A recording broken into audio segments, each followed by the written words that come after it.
So the Tourism Grant Program awards funds to projects that strengthen Montana's economy through the development and enhancement of the state's tourism and recreation industry.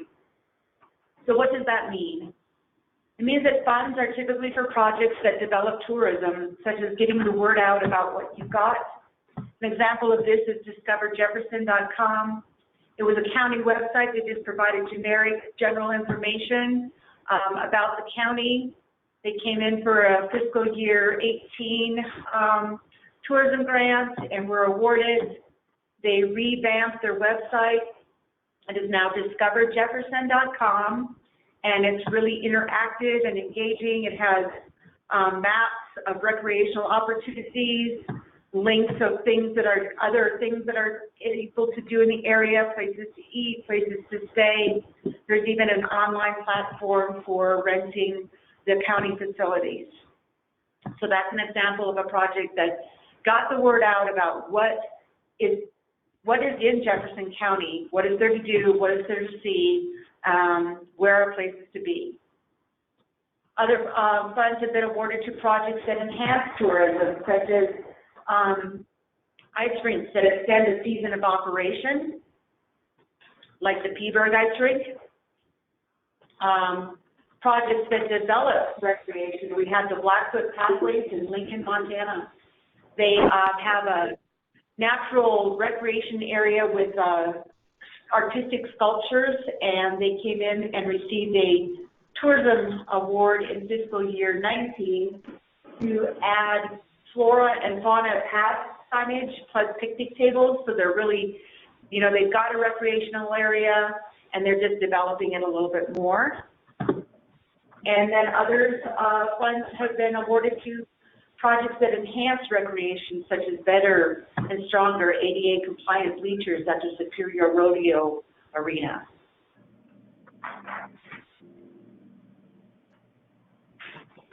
The Tourism Grant Program is funded by the 4% lodging facility use tax, commonly known as the bed tax.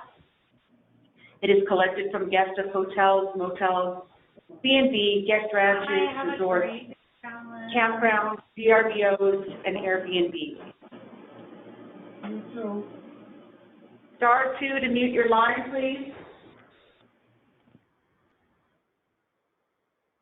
Thank you.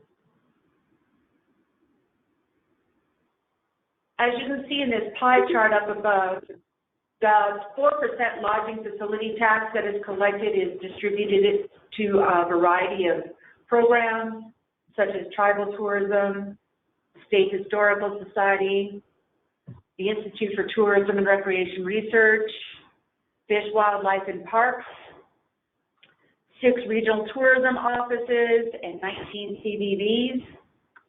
And of the 58.2% collected of the 4%, goes to Montana Office of Tourism and Business Development to support programs like visitmt.com, which is our marketing piece, the Montana Film Office, the Main Street Association, the Industry Services and Outreach Bureau, which includes programs like Made in Montana, Taste Our Place, the Governor's Conference, Destination Development, the Eastern Montana Initiative, and of course the Tourism Grant Program. Approximately $750,000 is awarded annually through the Tourism Grant Program. Eligible entities in Montana that are able to apply for a tourism grant include a primary registered nonprofit 501c organization, a tribal government,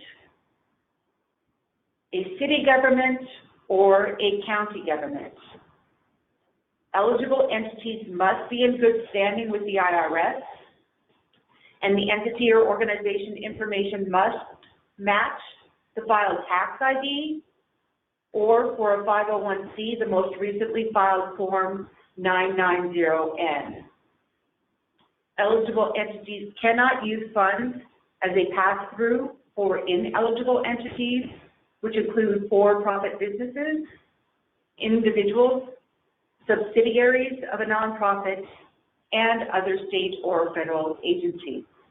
An example of this is in fiscal year 19, we had an applicant come in for renovation of a historic hotel in a rural community.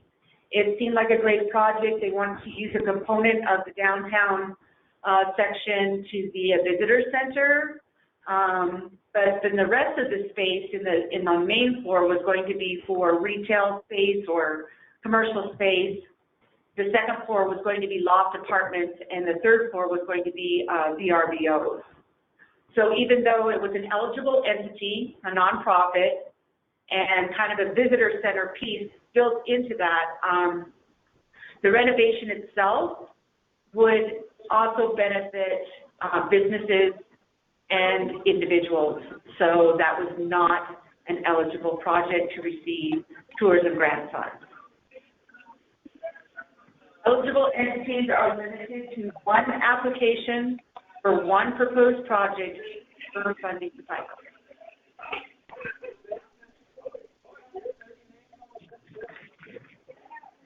The project must be owned by the entity applying for the grant, or the applicant must have a long-term lease with an automatic renewal in place. These are for projects such as constructing an asset on leased land, like signage, like wayfinding signage. If you're going to put that up on land that your organization or your city does not own, then there needs to be a long-term lease in place. Or projects that are within a facility that is rented. Some of our CVBs or chambers have asked for facility upgrade funds, and even though it would benefit the space, it would also benefit the building. They don't own the buildings, but there is a long-term lease with automatic renewal in place. If a nonprofit is considering submitting an application where the asset or land where the asset would be constructed is owned or co-owned by a city, county, or tribal government, it's recommended that the city, county, or tribal government also be a co-applicant. Star 2 to mute your line, please.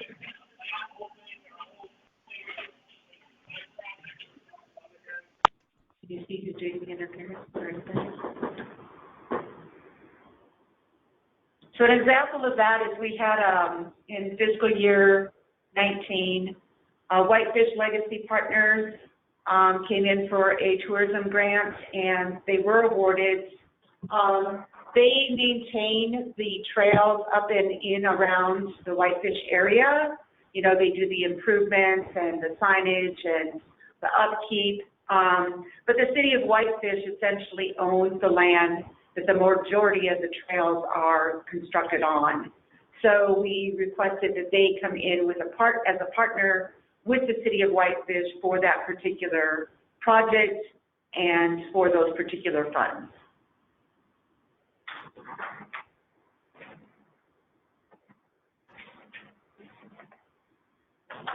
So funds are typically awarded to tourism and recreation projects that fall within the categories of arts, culture, and heritage preservation.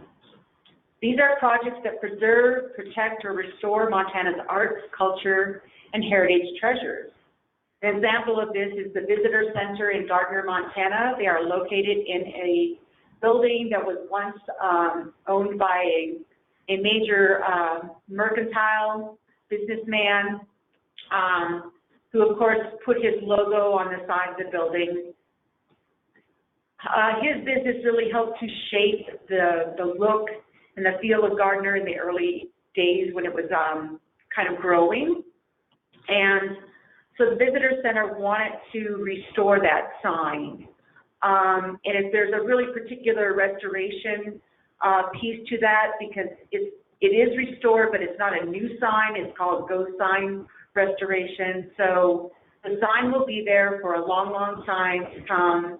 It's still going to kind of look old and faded, but it's a historic piece and a heritage treasure to the actual area of Gardner. Another category includes visitor facility upgrades, construction. This is typically back-end construction, not up front.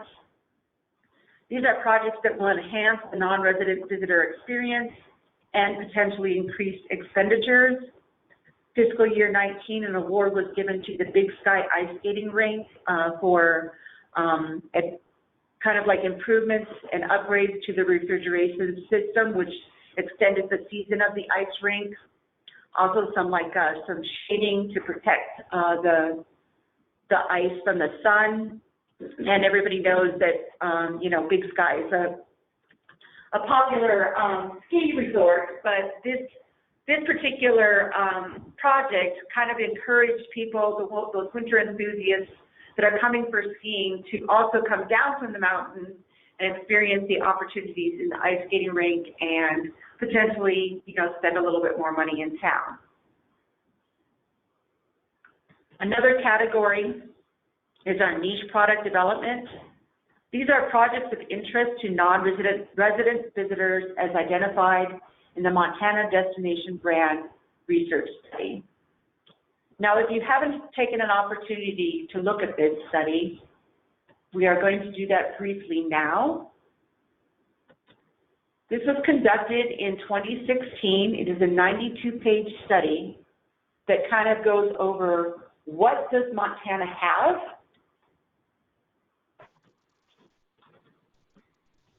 what are some of the things that are really attractive about Montana for people for visiting.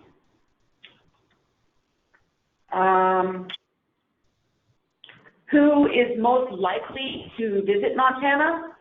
The family travelers, the history buffs, the winter enthusiasts. It also talks about what are some of those most desired activities when they come to Montana. And you can see that there's a percentage that's captured in everything. And how can your project kind of fit into this, or you know, tie into this, or maybe, you know, add to these things that people are coming to Montana to do. And it also does talk a little bit about the segment of the people that are coming here to visit, like what is their age, where are they coming from, are they married, potentially how much money do they make, are they, you know, single, do they have children, what do they rate Montana as? And there's a lot more information in here as well that kind of talks about where they are coming from. So you can even see, like, potentially where your marketing piece needs to go to. It's a really comprehensive study. I would highly recommend, the link is on our website, I would highly recommend that you explore this study as it relates to your project. And an example of a project that we had in, an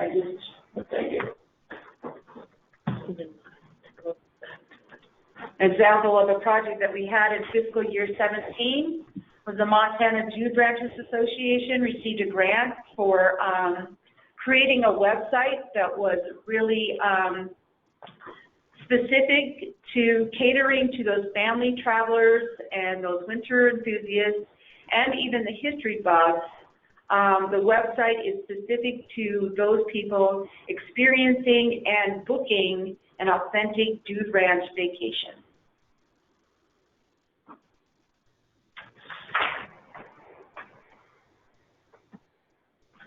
So qualified applicants must demonstrate a cash match of actual and committed money invested in the project. The cash match is $1 applicant to $2 award. So for example, if the project will cost $9,000 to complete, an applicant requesting $6,000 in grant award must demonstrate they have $3,000 cash committed towards the project as match. In-kind services, in-kind labor, or volunteer hours cannot count as applicant match. So this is kind of an overview of the tourism grant program, and now we're going to look at some key components to submitting a successful application.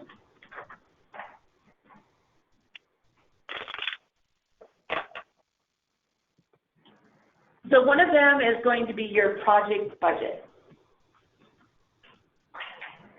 We have always requested all applicants to submit a budget. In the past, they have come in a variety of manners, such as Post-it notes, a string of emails, a paragraph in Word, or a PDF. So what is new to this fiscal year 20 application is that we have actually developed a tourism grant budget template. It is not required that you use our template, but if you are going to upload a budget to us, which is required, it must be in an Excel format. And before we look at the budget template, I want to talk a little bit about a universal task that we should all, I'm pretty sure we've all had experience with, and that is the task of grocery shopping. Now, some of us have a general idea. When we go grocery shopping, we have a general idea of what we need in the house or at the office. And some of us have a list. Some of us really stick to that list. Some of us have that list and we kind of pull in other things off the shelf as we see them or are attracted to them. And some of us just wing it. I highly recommend, if you are the winging type, you do not build your project budget that way. But no matter how you shop, you don't really know how much money you're going to spend when you go into that grocery store, even if you're buying the same things every week, because prices change. Like this week, ground meat might be on sale. Tomatoes, when they're in season, they are 29 cents a piece. When they're out of season, it's 99 cents a pound. Iceberg lettuce gets suddenly recalled, and romaine lettuce skyrockets. The price of that skyrockets. So prices change, and you want to keep that in mind when you're thinking about your tourism grant project budget. Our application cycle closes on September 30th. Typically, the awards are not announced until mid-December, and a lot can happen between those 3 months or 4 months of when you are actually starting on your project if you are awarded.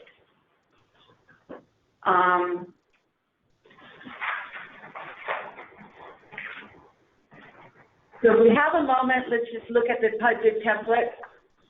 I'm going to make it larger. So you can see it's a really simplistic budget, but it is built into Excel, so there's formulas that will automatically calculate the rows and the columns as well. We have a piece down here for advertising and marketing. It is not required that you ask for tourism grant funds to go towards advertisement or marketing. However, we would like to know what you have built into your budget. What are you planning to spend to actually market this project? It's really easy to customize this. If you need to add another column or take out one because maybe you don't have any other sources of funding coming in, you just right-click it, insert or delete. If you want to add more rows up here, right-click, insert.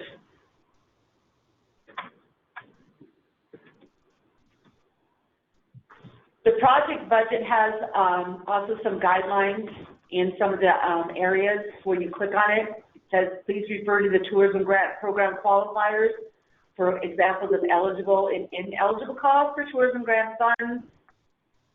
If you also click here, a little pop-up will come up telling you what are some of the things that are not eligible for you to ask for tourism grant funds to be applied to in your project budget. That also applies down here in marketing and advertisement.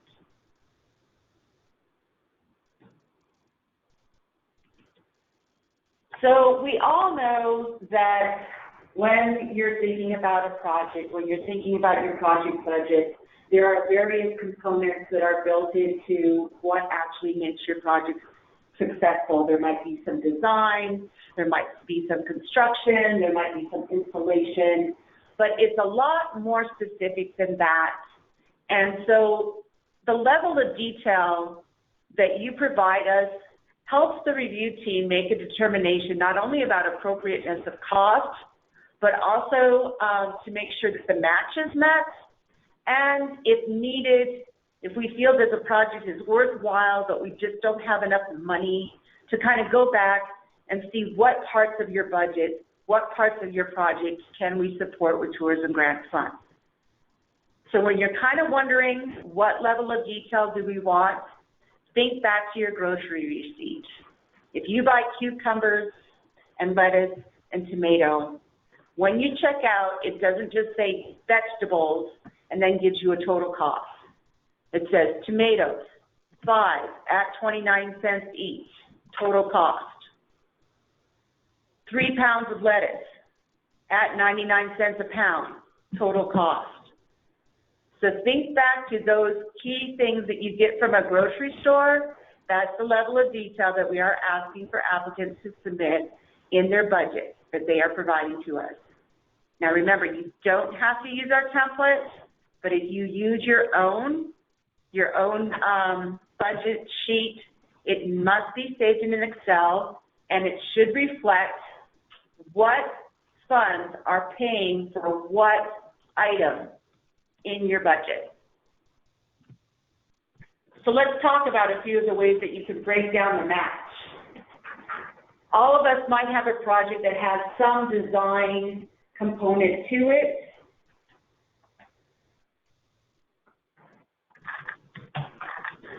And we're going to pretend that this particular design consultant is going to provide you with 10 hours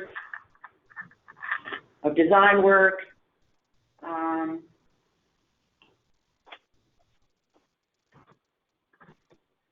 Times, $30 an hour. I'm making it easy on me because I really can't, like just multiply and divide on the spot. So we have a total cost, right, of $300. You can ask for our funds to pay for 2/3 of that.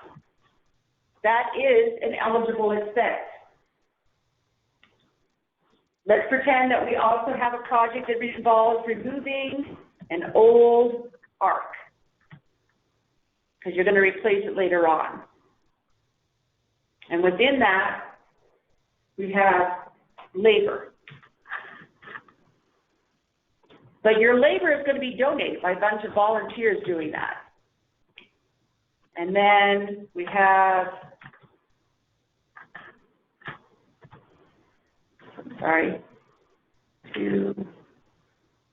where's my N piece? Okay. Equipment.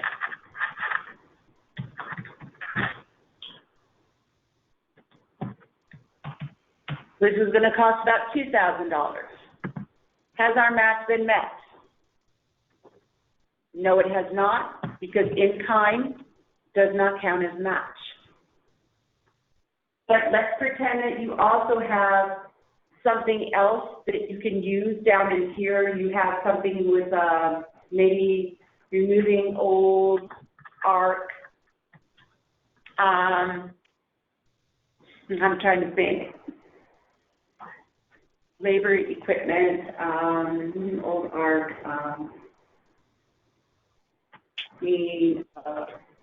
hours, and that's going to cost $1,000, and somebody else is going to pay for that.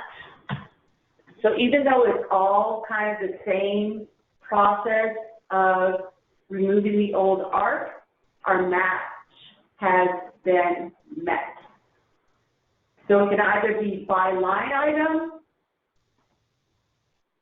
here, or like within a broad category, as long as it is met with any request for funds that you intend to submit. So here for another example, advertisement and marketing. As you can see, Something that is not an eligible expense is promotional items. But let's say you really want to do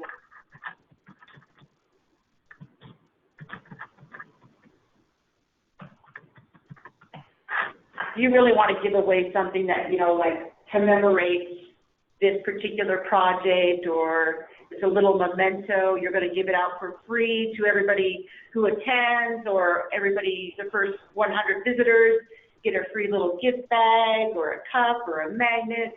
That is not an eligible expense under tourism grant funds, but if it's under promotion all the way, sorry, I'm putting it in the wrong column, you, the applicant, can pay for that. And if you want us to do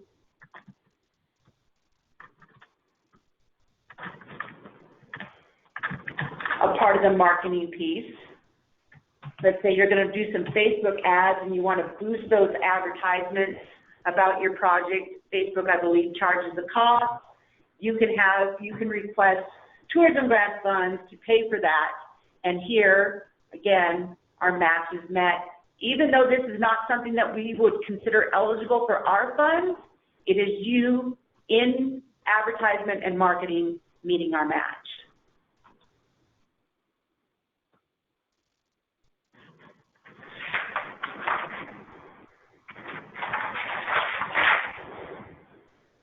So as I mentioned, tourism grant funds can only be requested for actual project and activity-related costs. Examples of an ineligible project costs include, but are not limited to, workshops and training, marketing, research, or feasibility studies, staff costs, including wages, travel, and per diem. This is something important to keep in mind if you are coming in for a tourism grant project and you're like, okay, we, our staff, my organization, our people, we are going to remove the old siding. Well, we cannot pay for those costs. If you, the applicant, wants to pay for those costs and count that as a match, that would be appropriate. But we cannot pay for staff wages. We do not pay for administrative, overhead, or indirect costs. So sometimes when you're going out for to get a bid or an estimate on a project, a construction or a contractor might come back and say, okay, well, there's 10%, indirect. Well, if you can get an exact idea from him by what he or she means by indirect, and actually include that in your budget, it might include something like, removing this siding if this siding is bad, or replacing this particular piece of the historic sidewalk if our equipment happens to bend it. If you can be more specific, then potentially you could ask for tourism grant funds to pay for that. However, if you're just going to put it in your budget as indirect or overhead, those are not eligible expenses. We don't pay for something that we don't know what we're paying for. Office supplies, promotional items, subscriptions or membership costs, domain registration, and website hosting, press releases, and routine operation and maintenance costs are also not eligible expenses to be supported with tourism grant funds. There's also a component in the application with a budget narrative that must provide a sufficient level of detail to determine those appropriateness of costs. And you should indicate whether the funds are on hand, whether they are being committed. If you have submitted an application to another grant program and you know what the award date is going to be, you should give us an indication of that. And if you are still in the fundraising stage, because you don't have very much funds left to raise, let us know how much is still in the fundraising stage. Are there any questions to the budget piece right now?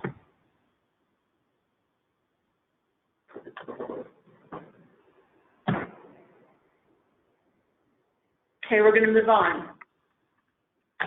I'm going to talk a little bit about procurement.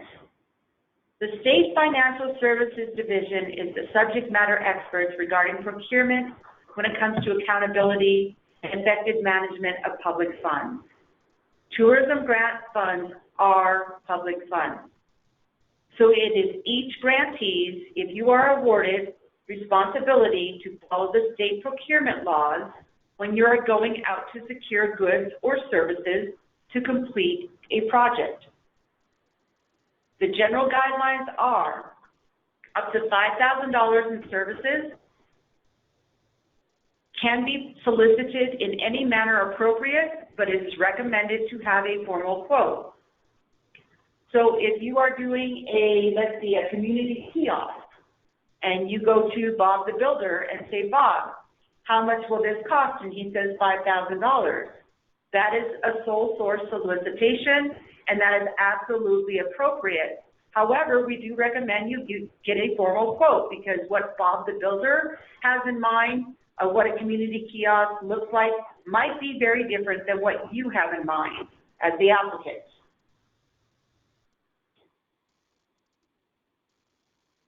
Services up to that $25,000 or purchases up to $50,000, you must get a limited solicitation of bid. So once again, you go to Bob the builder, you say, I want a community kiosk. He says, well, that looks like this. He says that's going to be about $20,000. You must do a limited solicitation of bid with outreach to at least 3 potential bidders. So you send a bid out to Bob, you send a bid out to Danny, and you send a bid out to Betty. Now, if Bob is the only one that replies, that is your documentation of how you selected Bob.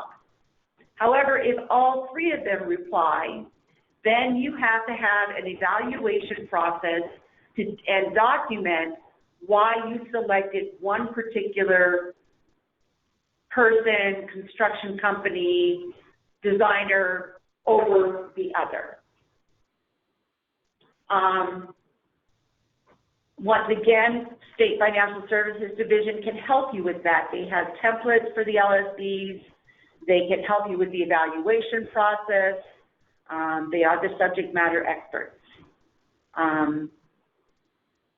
For services over $25,000 and purchases over $50,000, this requires a request for proposal, which has minimum advertisement requirements, as well as disadvantaged business enterprises outreach.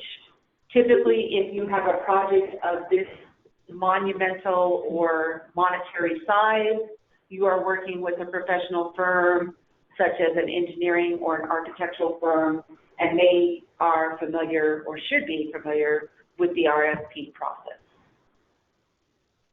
Now, if you are awarded a tourism grant, we will not require that you provide us with your procurement process. However, if you are submitting a request for funds and something in your invoices raises a red flag, we may ask to see your procurement process. And if you are unable to provide that, then we may not be able to process your request for funds. This also should help give you a really good, solid estimate for building your budget. We've had a few projects in the past who have kind of, I'm going to say, kind of winged their budget a little bit more than they should have. And when the project was completed, it cost substantially more than they anticipated. And that's primarily because they didn't get a really good sense of what that project might cost them. So going out and getting estimates and just getting a good idea is really going to be in the best interest of you for determining how much money do you have on hand, how much money you can ask for, and how much money do you need to actually complete that project.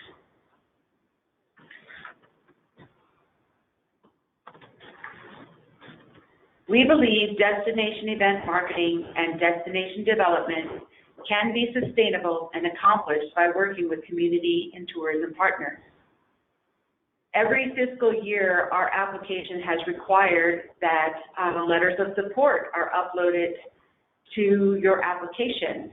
And this year, what is changing about that is that we are asking that those letters of support be invested letters of support, It's really great for applicants to go out and say, hey, I've got this really great community project. Do you get behind it? And we get this letter of support that say, we love the project. Yes, please give us the money. What we're looking for, and those are good letters of support, don't get me wrong, but what we're looking for in this particular application cycle and moving forward are those invested letters of support. The letter of support from financial support saying, yes, we really love the project and we're contributing $1,000 towards completion. The in-kind support, yes, we really love the project, we're contributing 5 volunteers to help get it completed. The marketing support, yes, we really love the project and we're going to put it on our website and we're going to talk about it in our newsletter and we're going to promote it by distributing their brochure in our case. So invested letters of support. And at least one of those letters of support must be from a tourism partner, which is a tourism region, a CBB, a TBID, or Chamber of Commerce. Now, if you are a CBB, your letter of support can come from your organization, but your tourism partner letter of support must be from a partner outside of your organization. So you should go to your tourism region or potentially to a Chamber of Commerce in your area and get that letter of support from them as well. Once again, invested letter of support. Your tourism region should certainly be helping you marketing your project. So that's a very small ask and something that they should be able to basically, yeah, let's add this little link to our website and help to promote your project. It is required that you upload at least 3, and you can upload up to 10.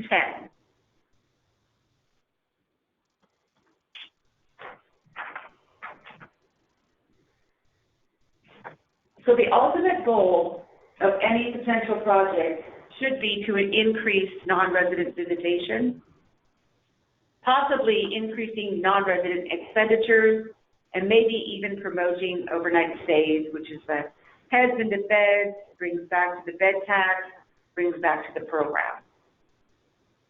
How is that going to be measured so that we, the program, feel this project should be pursued? Also so that you, the applicant, can demonstrate to the program that this project was a success. A few resources and suggestions that we have for you, and this is up on our website as well,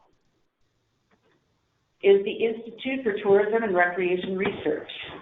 ITRR conducts travel and recreation research in Montana with a primary focus on the non-resident travel survey conducted throughout the state. They have what is called a survey kit, where you can basically,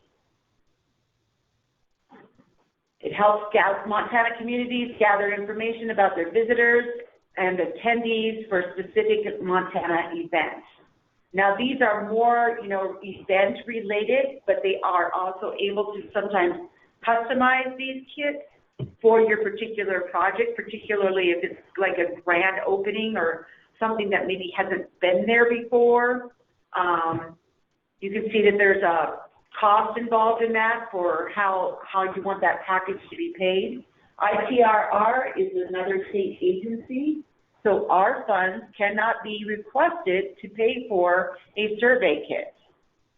Your funds, however, could use this as a match. You can look at some of the templates to see what questions they ask, see if this is appropriate for your particular project. They also have an example of a report that they have actually compiled, and it shows you what they do with that information and how you can use it to basically measure the success of your project. They do have some a minimum amount of staff and some work hour restrictions here, so it is suggested that you contact them if this is a method that you are interested in using to find out if it's really a good fit. Another example potentially for you to use is the Montana Arrivalist data. This is free. It's on our website, the marketmt.com marketing tourism research website. This is a dashboard of data that helps to drive our tourism marketing strategy. So I'm just going to show you this briefly. Hopefully the internet's faster today than it was last time. You click on a region of the map.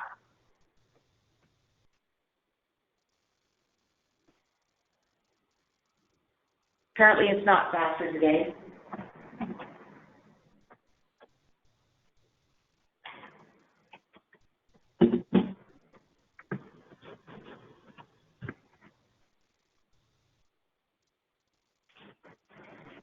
Okay, and as you can see, it shows you kind of a trend of a year-look trend of when people most arrived in the central Montana region. What were the peak months? What were the down months? What were the really down months? Which county were they visiting the most? Now this data is collected when a person stays in the area region for at least 3 hours, 2 to 3 hours. It's not just somebody passing through and, you know, filling up on a tank of gas. It also shows you, compared to Montana and other counties in the area, what is the average stay? Shows you where they are coming from. It also shows you what markets they are mostly coming from, too. This could help you with your marketing strategy. You can also get a little bit more specific and click on the county and see information at the county level. That's the lowest common denominator that our data goes down to. So it might be a little tricky to tie your project in completely, but if you are thinking about it as like this is just a marketing tool and a measurement tool, it could be one component that you use to actually determine the success of your project.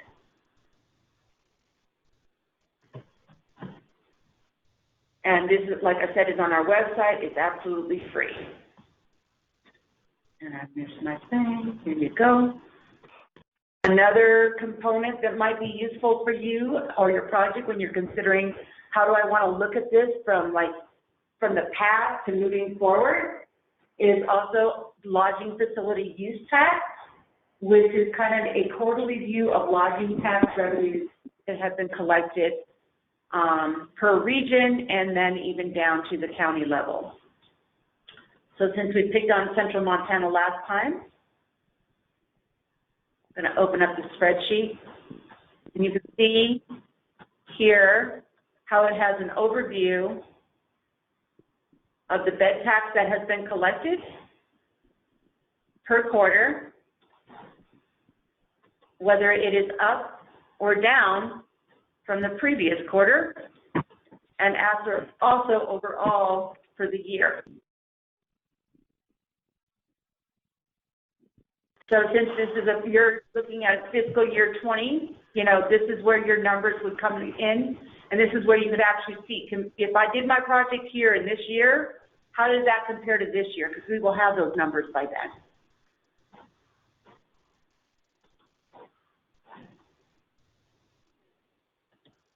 So another option is none of those or some of those are seeming like a good fit. If you want to be more specific, you want to have a more detailed community-based count, would be utilizing visitor or traffic counts or sign-in books. We have a really great project down in Stevensville, Montana. They did an outdoor sort of traveler's kiosk. It has a panel that talks about the region, the history. It has a panel that talks about other attractions in the area. It has a panel that talks about recreational opportunities in the area, and then it has a panel about businesses in that area. And so a really good way of measuring the success of that particular project would be to go to those other recreational opportunities and just ask them to count, you know? So somebody walks through the door, hey, how'd you hear about this? Oh, I saw you on the community kiosk. Well, there's one. Go to the business, ask their front desk staff persons to also count. How did you hear about our business? Oh, I read about you on the, community kiosk. Well, there's two. It might be a little bit tedious and it might be a little bit difficult for tracking, but it is really accurate. And it could be really useful, particularly if you frame it in a way that's relevant to the project in its installation, and also have a set time frame of collecting, like we're going to do this for 3 months solid, and have the people that you are having use it or talk about it, have them kind of like trained and always on their mind. Also, another useful tools are website analytics or digital traffic. Some organizations and cities are able to kind of capture this. They have the funds to do that, or they have developed a website. And of course, there should be analytics built into those websites.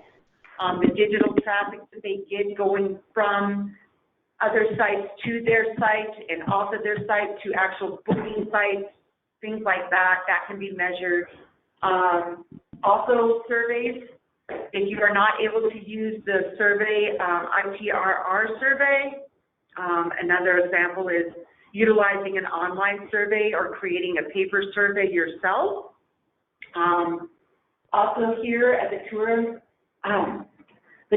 Grant Program, we have developed a project survey. We have built that into our contract for some of our fiscal year 19 projects that were a little uncertain of how they would measure their success. It is designed off of the ITRR survey, but kind of more for projects than for events. It measures resident and non-resident satisfaction. It collects general feedback, and it also measures visitor demographics. If this is something that you as an applicant would like to consider using, you can certainly reach out to me and get some more information about that. It's available for free. We would talk about who's going to collect it, how it's going to be collected, as well as the time frame of collection. But that is something that you would need to write into your application. If you're just going to put it in your application, I'm going to use the Tourism Grant Program Project Survey, that is not going to give me enough measurement or enough of an idea of how you intend to actually measure your project.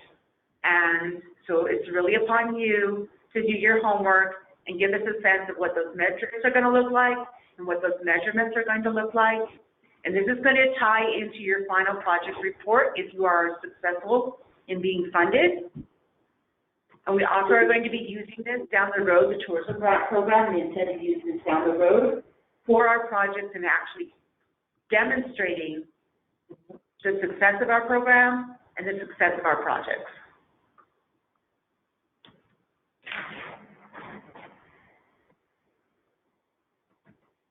So I want to show you a little bit of the timeline of the tourism grant cycle.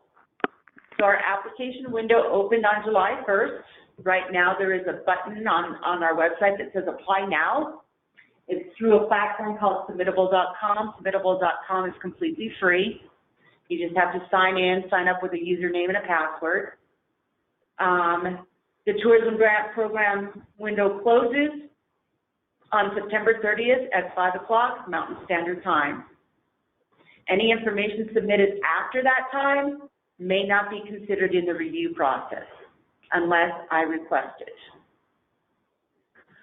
Typically, our applications are evaluated by a review team comprised of 3 staff in the Industry Services and Outreach Bureau, a staff member with the Office of Indian Country Economic Development, a staff member with the Community Development Division, and at least 1 board member of the Tourism Advisory Council. Applications are reviewed by how well the proposed project will be marketed and measured. Proposed projects that are identified by the community as a key tourism development project in the community strategic or tourism recreational plan and proposed projects that are supported by tourism and community partners. Other factors that may affect the success of an application or the amount of a potential award is the frequency of previous grants to your organization or the amount of previous grants to your community. A high level of concentration is provided to rural communities, underserved regions of Montana, which is that Eastern Montana Initiative piece, and to tribal communities. The review process goes on October through November. Typically, we hope to, in our timeline, we hope to and intend to try to stick to that timeline as well, to make announcements of awards in mid to late December, and applicants that are not funded or recommended for funding are provided an opportunity for technical assistance. Then we enter into a process for those that have been awarded for securing a contract with them before the end of January. Please note that any activity or project costs incurred prior to an executed contract are the sole responsibility of the applicant. So this is something to keep in mind as you're also looking at your budget and those costs and who is paying for what. If you know that you are going to have to work with a design consultant and whatever their work is going to do is going to take about 4 months, and then the construction is going to take about 4 months, you know, we're looking now at maybe being in the installation time frame of the year. So you might want to think about whether you, the applicant, would be willing to pay for those design costs up front before you know whether you've received an award or not, so that as soon as you get it, more of our funds can go towards the construction piece and your match will still be met, because it's still kind of a project activity, both of those. Awarded projects have 1 year from contract execution date to complete the project and submit a final report. So we are really looking for those projects that are shovel ready. And what we mean by that is if you are still in the fundraising stage, you have over your project's $9,000 and you haven't even really started your fundraising for your $3,000 match, you are probably not a shovel ready project. Projects that are large, a component of a large construction project such as a community park, and you're asking for tourism funds to kind of go for some key back-end pieces like maybe signage and picnic benches. If this community park is still in the design phase and not ready to kind of like go out to bid as soon as possible, you may not be a shovel-ready project. So those are some key things to keep in mind. Since our application cycle is open, we're actually going to look at the application online.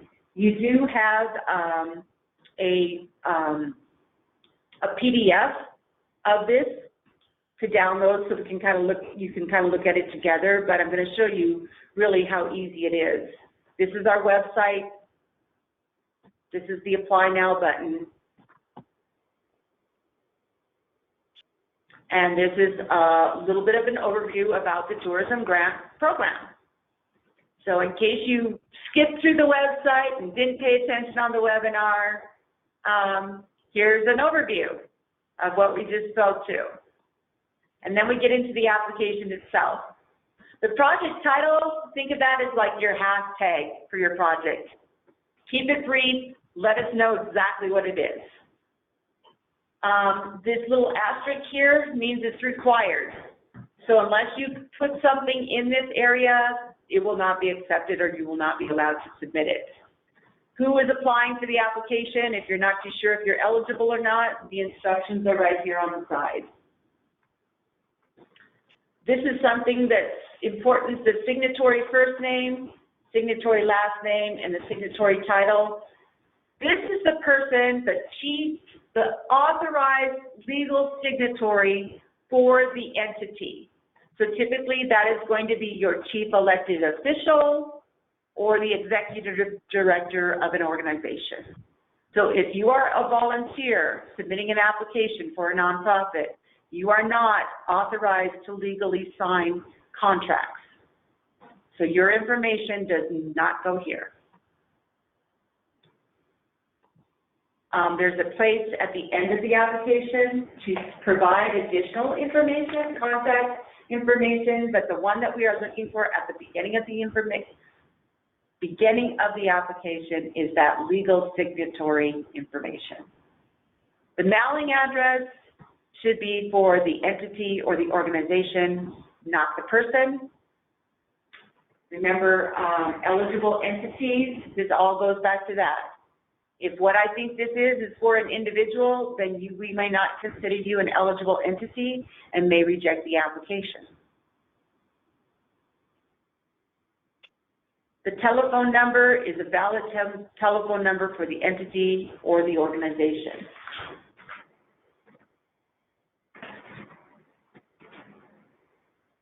Now, I know some organizations don't actually have a physical address, and so if that is the case, then the telephone number should be for your chief elected official or your executive director for the entity or organization.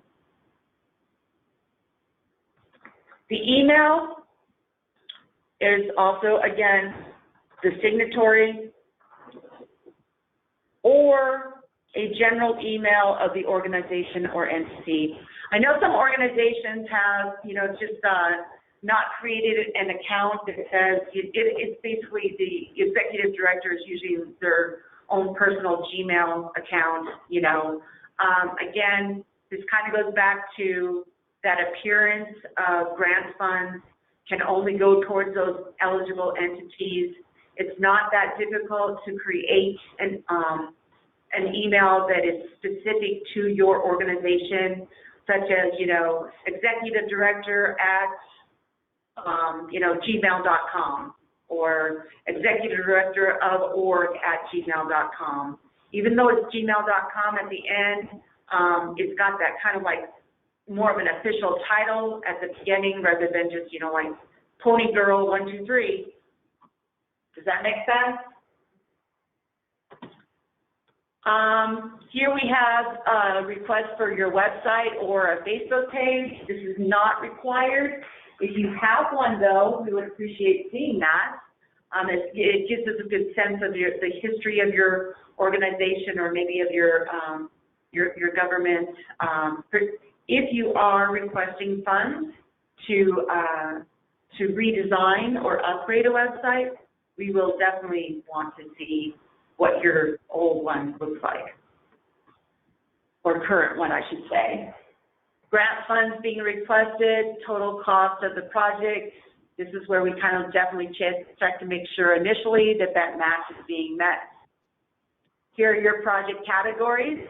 If you don't remember what that meant, again, the instructions are right on the right-hand side. Your project description, it is limited to 200 words. We want a brief but detailed project description. We want to know, this is kind of your elevator speech. What do you want to do?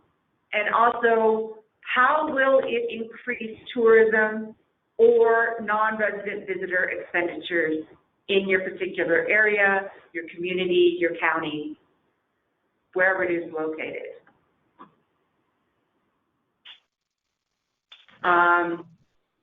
Project promotion, we want to know, how are you going to promote the project? This is your marketing, this is your advertising strategy. Then we also want to know, based off of that, how are you going to measure it? For your final report, how are you going to make that measurement? And these are just a few suggestions. If you have some of your own, we want that information. If you are going to use our survey that we have developed for free, again, you must contact me so we can set up what that would look like so that you can provide that information in your application. Again, this is being reviewed by about 6 to 7 different reviewers, and so what we talk about on the phone is not something I am going to be conveying. The strength is based off of your application. We have the section in here for you to talk about your community tour and tourism partners. And here is where you need to upload those letters of support. Again, it is a required field. We are requiring at least 3, with one of those letters being from a tourism partner. You can upload up to 10. If you have more than 10 community partners that are invested in the project, we think that's really great, and you can list that here.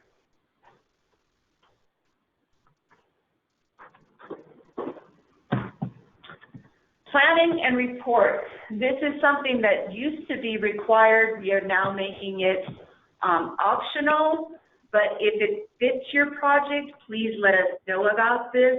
This will just kind of help us evaluate where your project is at, how ready it is to start, and also what particular obstacles might you be looking at down the road. So if you have been identified in a community or strategic planning process, definitely let the review team know about that. We think that's spectacular. Another component to consider is that if your project has not been identified, and maybe it's an upgrade to the project or some improvements to that, then that would be a really good indication that maybe you should start talking to your community, your county, your people to see how you can get this identified in some sort of strategic plan for them to start thinking about tourism in your area and what are some of those drivers and how potentially your project could be a driver. Also, if it's a larger construction project, we want to know, has the preliminary architectural report or preliminary engineering report been completed, and if yes, who's doing it, what was the date of completion? That will give us an idea of how far your construction project might be along, if we are kind of on the back end of that. And also permitting. This is something to keep in mind. Some projects came across some delays, experience delays, because permitting, particularly if you're trying to get a permit for signage from the Department of Transportation, you might be inclined to be reaching out to them after this, after the design of it, when really they are involved in the design process. And when you think about it, if you're doing something like wayfinding signage, typically that is installed during like the warm season, which is also the busy season for the Department of Transportation. So if that's going to be a component of your project, you might want to start connecting with them now to get an idea of what all their involvement would be, as well as what is the time frame of that to help you successfully plan the timeline of your project.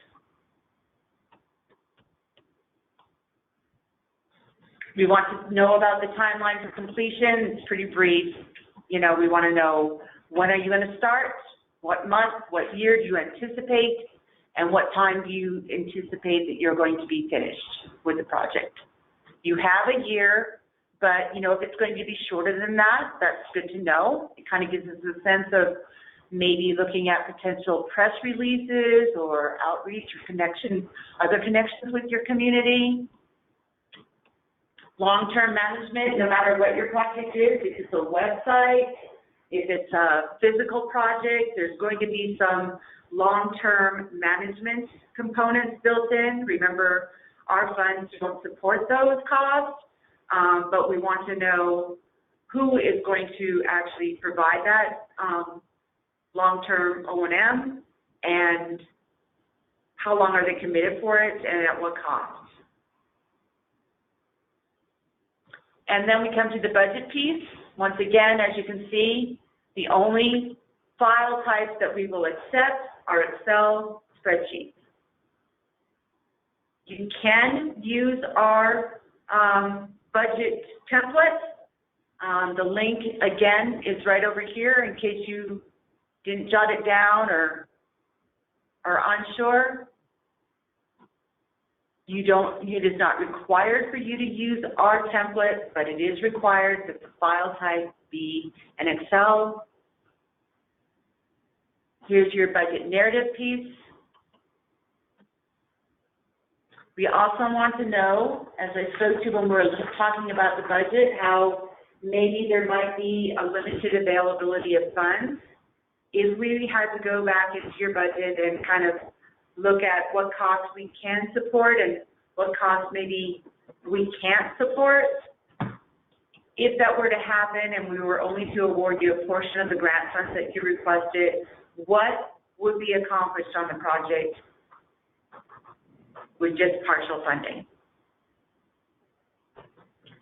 Season of operation, that's really just useful for the program purposes. Some of our entities and organizations are open only certain days of the week, a limited amount of time during the winter months. So this is just helpful for the program in case we need to get in touch with you for any purpose related to your project. Of course, if your project is going to extend the hours or the season of operation, please let us know that. That is something that we kind of look at, and we're like going, well, cool, that's what it's going to do. It's going to leave them open a little bit longer in the season, and that's going to benefit those non-resident visitors that are coming to your area or to your project. And here at the very end is where we have that piece that you could provide additional information, contact information, email and or phone number for anybody that would like to receive information about the application itself, the contracting process, or if you are successful in receiving awards, any information about the granting process and how that works. We try to be really consistent about including everybody that wants to be included.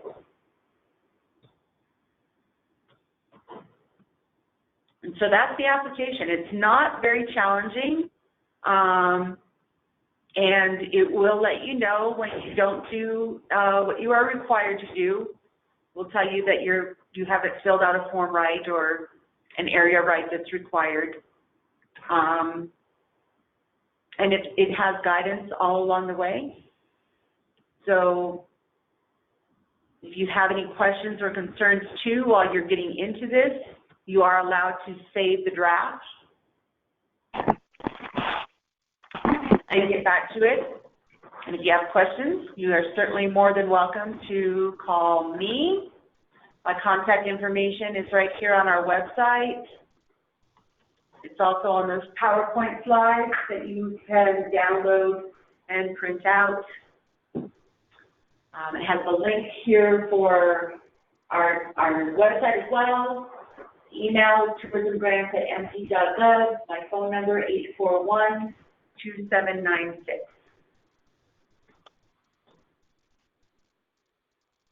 And that pretty much wraps up the webinar.